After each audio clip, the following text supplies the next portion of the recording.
we're going to jump right in to this week's Ask Me Anything. All right, so the first question we got was about methylene blue and whether I have an opinion on it or not.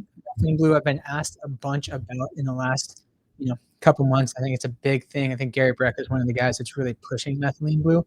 And so I'm assuming that the reason I was asked this question has something to do with the ability of methylene blue to support mitochondrial function.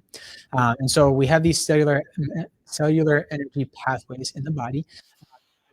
As most know from high school biology, is the powerhouse of the cell, specifically called the electron transport chain within the mitochondria. That's where we actually produce a lot of our cellular energy. And so methylene blue can help support the mitochondria. Methylene blue is used medically for a couple different conditions, specifically methemoglobinemia. In kind of a medical setting, they're using methylene blue a lot of times for some other strokes and things like that, because it can actually cause vasoconstriction. So from a supplemental standpoint, it's not something I would typically recommend or recommend just in general. If we're trying to support cellular energy pathways and mitochondrial function, there's a lot of stuff that we can do. But before we do any of that type of stuff, we always want to test to make sure that what we're doing is the most specific recommendation for you. And so there's actually a really cool test called a NutriEval panel from Genova Diagnostics. We can also run the metabolomics panel from Genova Diagnostics. Both of those tests will actually measure mitochondrial function. So we can see how our body's utilizing proteins, carbohydrates, and fats, all for energy production through the citric acid cycle, which becomes before. That's what gives us the products to go into the electron transport chain. And I can look at the electron transport chain and some of the oxidative species and things like that that are coming off of that, so we can see how well that's functioning. So if you're curious about whether or not your cellular energy production pathways are working properly, something like a NutriEval panel or metabolomics panel would be a great first step, so we can make sure that we're supporting you specifically and not just jumping to take something like methylene blue. Now, normally, if there's not a lot of side effects, I don't really care that much. If you take it, it's not that big of an issue for me. But methylene blue specifically does have a lot of side effects, specifically people taking antidepressants, which is a huge proportion of our population, right? So something like an SSRI, which is going to increase serotonin levels in the brain. Methylene blue is going to stimulate or suppress the MAO inhibition pathway. So it's an MAO inhibitor, which will also increase serotonin levels. And if we have an SSRI increasing our serotonin levels, or an SNRI and MAO, another MAO inhibitor that we're taking, this can cause too much serotonin, and it can actually cause serotonin toxicity, which is a huge issue. So we've got to be really, really careful with taking these supplements if we don't kind of know how it's going to interact with other medication. The other thing is that methylene blue specifically can interact with your nitrous oxide pathways and can actually decrease your nitrous oxide. So for most people, especially guys dealing with cardiovascular diseases, high blood pressure, things like that, we want to have higher levels of nitrous oxide because that's what causes vasodilation, which opens up those arteries. If we can dilate or open the blood vessels, we're going to reduce our blood pressure because we're taking the pressure off the arteries. And so if we're taking something like methylene blue and we don't have low blood pressure, that could cause a lot of issues. So we've got to be really careful with taking methylene blue. A lot of this is also, the therapeutic effect that you're going to get from pharmaceutical grade methylene blue. We're not necessarily going to see that with the supplemental standards. Another thing is with the supplement versions of methylene blue, there's a lot of heavy metal toxicity and stuff with that. We're going to just be really careful if it's something that you are going to take. And like I said, there's a lot of other things I would probably try first. Methylene blue is not one of them just because there's a very tight therapeutic window. There's a lot of side effects associated with it, so it's not something that we want to just mess around with. So my overall thoughts on methylene blue, I would stay away from it. And if you're concerned about mitochondrial function, let's run some testing to see exactly which points in that cellular energy metabolism pathway you've got issues, and then we can work to support accordingly. So next question. Again, if you guys have questions as you're watching, go ahead and drop them in the chat. I've got 4 or 5 things that people posted earlier today that I'm going to try to get through. But as long as we have time, I will keep going to answer those questions. I don't really want this live video to go longer than 20 minutes, so I may cut it. If I cut it at that 30-minute mark, it's not because I don't want to answer your question. I'll get your question answered next time. Okay, so the next question, I had 2 different questions that are very similar. So I had a question about parasite cleanses, which we can absolutely talk about. I also had a question about ivermectin and some anti-parasitic medication. So those two things are going to kind of go hand in hand. So parasite cleanses. Lots of people doing parasite cleanses. There's a really popular parasite cleanse, the Para One cleanse. A lot of people will take that and they'll actually see worms come out of their body, which is kind of cool. If you want to do a parasite cleanse and you actually see worms come out, you know what you're doing the correct thing, right? But a lot of people can't just jump into a parasite detox or a parasite cleanse, just because there's so many other detox pathway issues. We can get really severe side effects and what we call die-off symptoms, which is basically a Herxheimer reaction. So we don't want to just jump into a parasite cleanse, especially if you don't have parasites.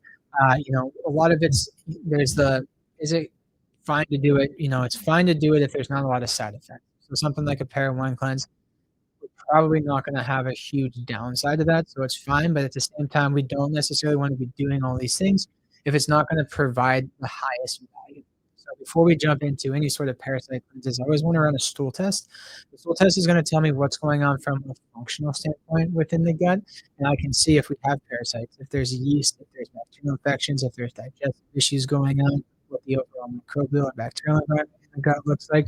So all these things can be addressed. And they can all be addressed differently, basically. So again, we don't want to just dive into a parasite cleanse if we don't need to. Now, when we do have parasites, there's supplements that can be anti-parasitic, and there's also going to be medications that are anti-parasitic. Ivermectin, originally, the horse deal as it got branded, even though it was prescribed times to people even before COVID, is a very effective anti-parasitic medication. So that's what they use it a lot of times for. I'm not sure if the root of this question was because of parasites, even though it is an anti-parasitic medication, or if it had more to do with COVID. I don't have a specific stance on ivermectin. It's a medication. I don't prescribe medications. I've had a lot of patients who have taken it and felt better. That's just anecdotal experience. It's not something I would ever recommend to my patients. If you are going to take something like ivermectin for parasites, I would still want to test you to know if you've got parasites to begin with. But then also, if you're going to take something that's going to get rid of the parasites, we also want to be able to test it afterwards, have a pre and a post so we can compare and make sure the issue's gone. I see it all the times where people are doing the right thing, but they don't do the right thing for long enough. Getting rid of yeast is another really big one here. We're not doing the right thing for long enough. Then the issue just creeps back up, and a year later we end up with all the same issues going on. So we want to be able to test throughout, and we got to have a pre-test in order to do that. The stool test is a great option if you want to look at where your body's at and how it's responding to parasites. Okay, I hope that answers the question. What is your plans, thoughts about what to do for care after chemo radiation that is holistic? I do have my last note here, Linda, is about cancer. So I'll kind of tie your question in. The next thing we're going to talk about here is hormonal imbalance, what we can do from a restoration standpoint, and services. So I believe the person who asked this was a female. I don't remember who asked it off the top of my head. So for the sake of today's topic, we'll talk about female hormones. We've got to break this into two different categories. We've got our premenopausal or cycling females, and we've got our postmenopausal females. When it comes to balancing and restoring hormones, totally different. So we've got to kind of know where we're at. We'll talk about cycling females first here. The big thing with cycling females is obviously things are going all over the place, and birth control is a huge issue. I'll just say right off the bat, you can't have balanced hormones if you're taking birth control. So a lot of times women are prescribed birth control because their hormones are so bad, and their doctors don't really test and don't know what to do about it. And so they just put them on birth control. Covers up their symptoms, they may feel better, but the problem is eventually they're going to come off of birth control, whether it's because they just don't want to take it anymore or because they want to have kids. And a lot of times all those problems just come rushing back. So we don't want to just rely on something like birth control to help you feel better when it's just covering up the symptoms that are going on underneath. So the main hormones we've got to deal with when we're working with cycling females are going to be your estradiol or your E2. We've got to look at testosterone, DHT, DHEA, pregnenolone. We've got to look at your cholesterol levels, you have your cortisol levels, your progesterone levels. There's a lot of different things that are at play here. And we always want to know where those hormones are at in relationship to each other. If we really want to look deeper into hormone balance, specifically as it comes to your metabolism of hormones, looking at something like a Dutch test is extremely valuable. Looking at hormones in and urine on a Dutch test at the same time is really the gold standard of hormones, because in blood tells you what your body is producing and how they're being converted. And when we look at them in urine, it tells me how your body's metabolizing, excreting, and handling the hormones. So a lot of times issues may not show up in blood work because it's a metabolism issue, or your methylation detox pathways aren't opened up, or you're pushing too much down the 16-hydroxyestrone pathway, and so we're recirculating a lot of those hormones, or pushing on the 4-hydroxy pathway, and so we're going to be predisposed to estrogen-based cancers because we can create DNA damage from that metabolite. All of these things have to be addressed differently. So when it comes to hormonal balance, we've got to, again, look at this entire pathway. So we go cholesterol, then we can go down our stress pathway. We've got progesterone and cortisol. If we're pushing everything down this stress pathway, we have nothing left to push down our hormone pathway. And then we've got our hormone pathway. We can go through, pregnenolone, DHEA, testosterone, DHT, estrogens over in this category here. So a lot of times we have conversion issues where we're converting too much into DHT.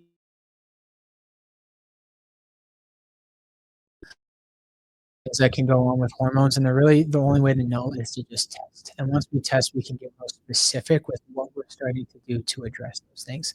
And just to kind of tie this into the cancer thing, I just had a patient a little bit ago who's got hormonal cancer that runs in her family. She's now postmenopausal. She has very low estrogens. She's someone who's going to be at risk if she were to just go to her endocrinologist and get put on estrogen replacement therapy, because we don't have any idea how it's converting. And I didn't start with a Dutch test, so I don't know how things are converting either. But what I told her was, I cannot give you anything that's going to help increase your estrogens, which is what you need if you want to feel better, right? If you want to lose weight, have better energy, better sex drive, better sleep, we've got to get those estrogen levels up to a normal, healthy level. But before we can do that, we've also got to make sure your body's dealing with it appropriately. So those are kind of the big things with hormonal imbalance. And then restoration just comes from figuring out what is going on to begin with. A lot of times we get things like PCOS in young females, and we're converting too much into DHT. And a lot of times that's a sugar issue. So yeah, I can give you supplements that can kind of work with some of those conversion pathways, but if it's a sugar issue and you've got pre-diabetes or diabetes, we've got to get that under control first. So exercise becomes super important. Diet becomes super important.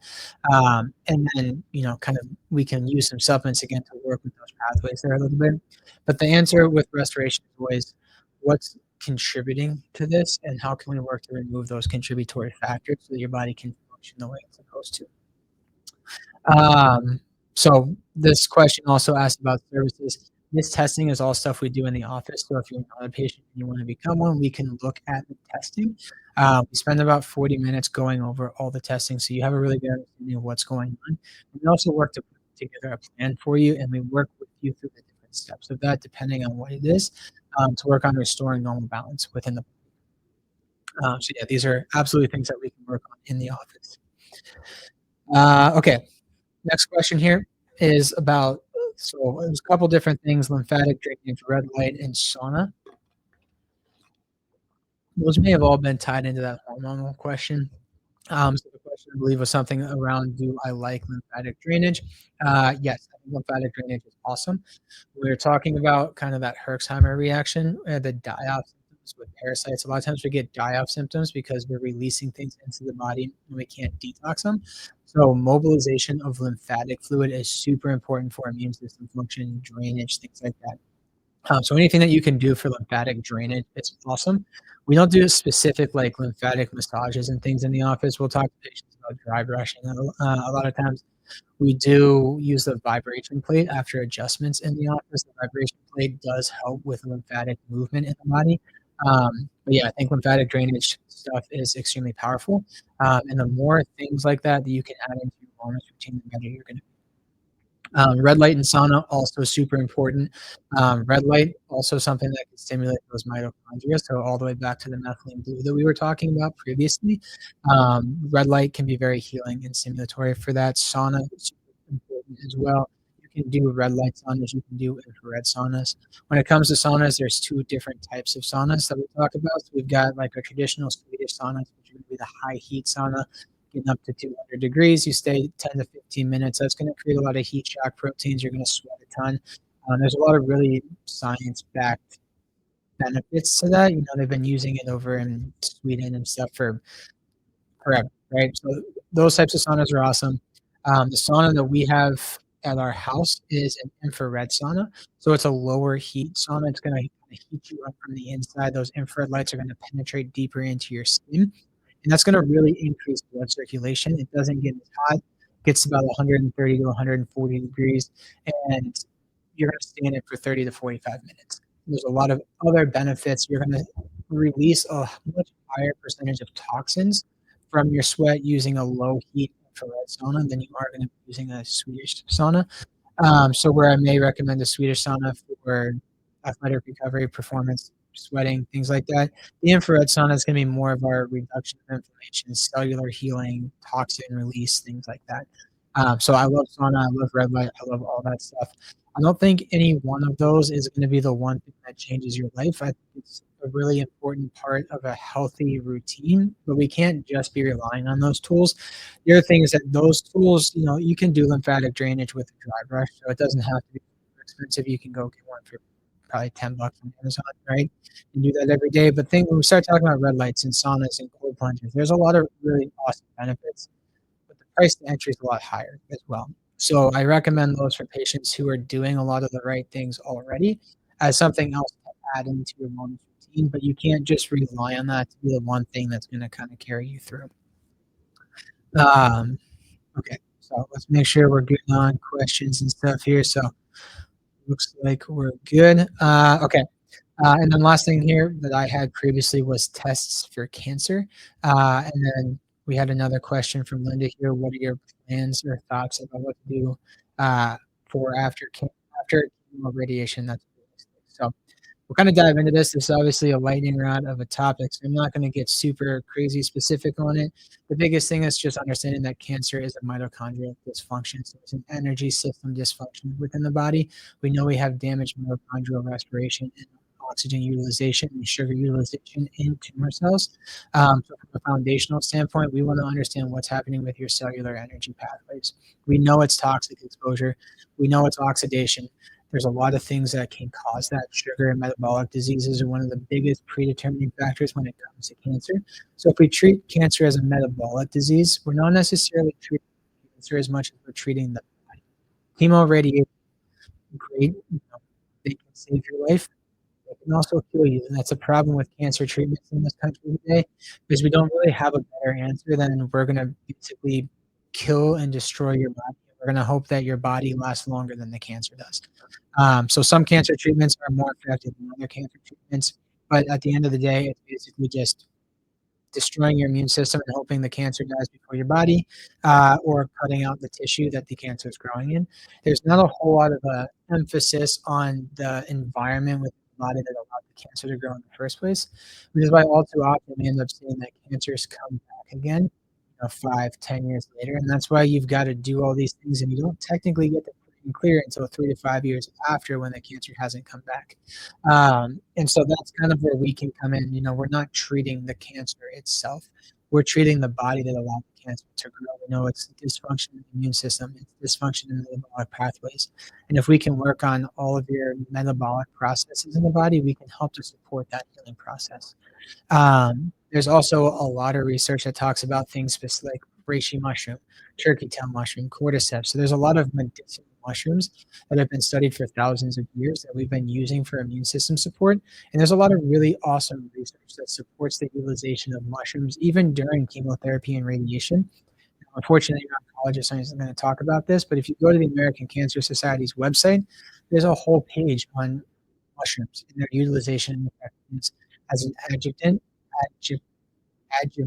during chemotherapy and radiation. So if it's something that you're going through, there's a lot of stuff that you can do that can help make that chemotherapy, that radiation more effective.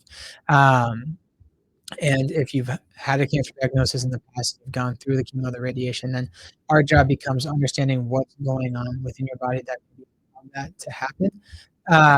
And we will work through that and kind of work to heal the body or the environment that allowed that to kind of grow in the first place. So the other big thing with that kind of ties back into mitochondrial or metabolic function and the lymphatic drainage, red light, sauna, all that stuff is just the toxic chemicals that we're exposed to every single day in this country.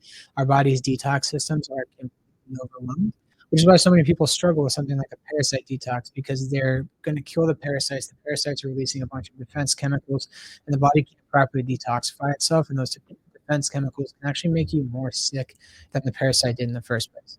We can talk about the endocrine disruptors and plastics and the environment and the products that we're using in our skin or in our food. So we're exposed to so many toxins that are just wreaking havoc on our body. Our oxidative or antioxidant capacity within the body just can't keep up for that.